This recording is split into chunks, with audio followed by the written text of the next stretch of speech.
So this is an engraving block or graver's block, engraving vise, an essential tool to uh, do your engraving. Idea is that you put it in the vise here and you're able to rotate it easily while you work. Say for instance, I could be engraving, rotate, easily move, and it holds steady. This one's a bit rusty. It's been in my shop for a while. I've been kind of on a hiatus from engraving for some time, but I'm getting ready to get started again. And so I thought that I would share what I've learned over the years. Somebody taught me roughly 30 years ago what they knew, and I figured maybe I'd pass it on to the YouTube world. I'm taking this apart to clean it, and I thought it'd be good to just show the inner workings of one. I've got a little bit of rust built up and whatnot that I'm going to have to clean up later. This is a very old vise. It is a Victor vise, and it's like I said, I've had it for roughly say somewhere around 25 years. And it's quite a bit older than that, I'm sure. Um, I want to speculate that maybe it's made somewhere in between 1925 and 1950, but maybe someone out there can comment that might know a little bit more than I do about it. It's old, but it works exceptionally well. It has a lot of sentimental value for me. I've had it for so long that I really can't see myself with another one. There's nicer, newer ones out there for you guys to buy, and I'll let you look at the different brands and explore what you would like to purchase. But this is an essential tool that you'll need if you're going to get serious about engraving. Um, and so I'm just visually inspecting things. Got some grease there.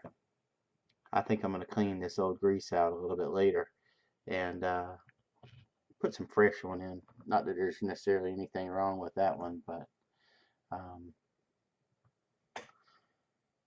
that's just kind of showing you. This has got a serial number underneath. I tried to look this serial number up online, but I didn't have any luck exactly finding any info on like the date that this vise was made. I was curious about it to kind of know, to kind of look and see maybe when this was made and whatnot. But only thing I saw maybe on some of the forums was that maybe it was made between the 50s and the early 1900s. But like I said, maybe somebody could share some light on that, shed some light on it. I'm gonna just go ahead and grease this just a hair bit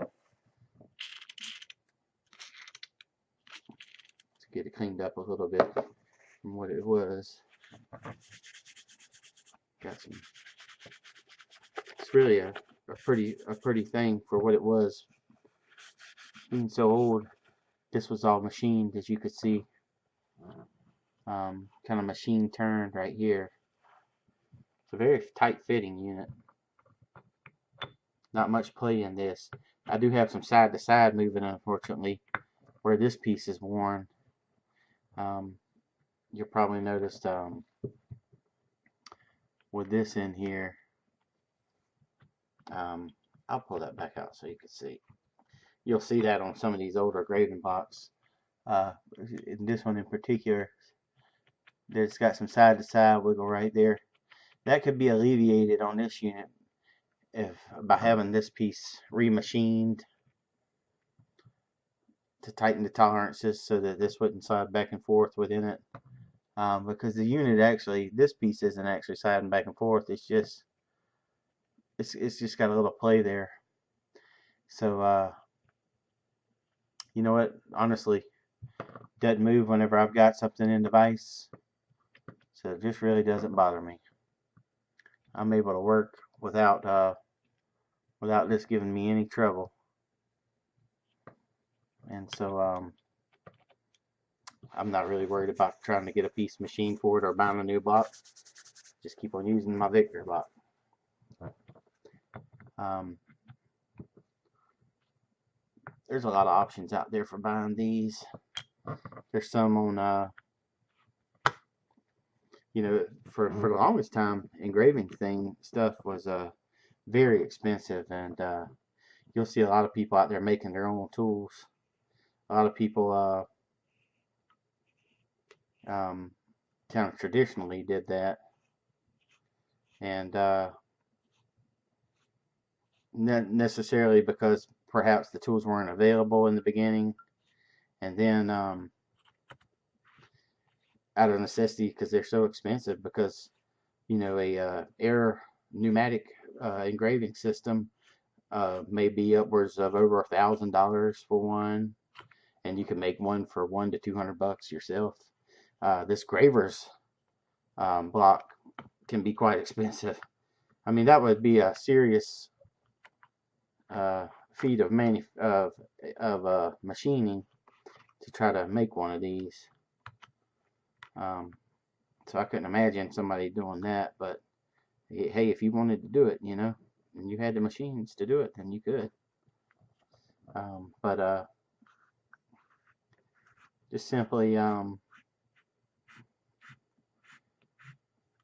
being able to make your own tools saves you a whole lot of money, and it's a lot of fun too.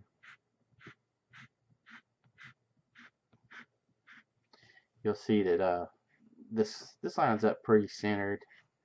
There'll be with that wear and that bearing, there'll be a little bit of side movement. You can see this one moving just a little bit off, but then it catches up and opens up again. It works perfect for what I do, because like I said, I'm once you've got it bound, it doesn't move back and forth. You have an object in there, it's steady, solid. So not something I've ever had to really worry about fixing. And but that's basically the inner workings and how an engraving block comes together. And I'm just going to clean this one up a little bit before I get started back on doing some work. I'll be posting some of that soon. If you guys want to, you can like and subscribe. I appreciate you watching.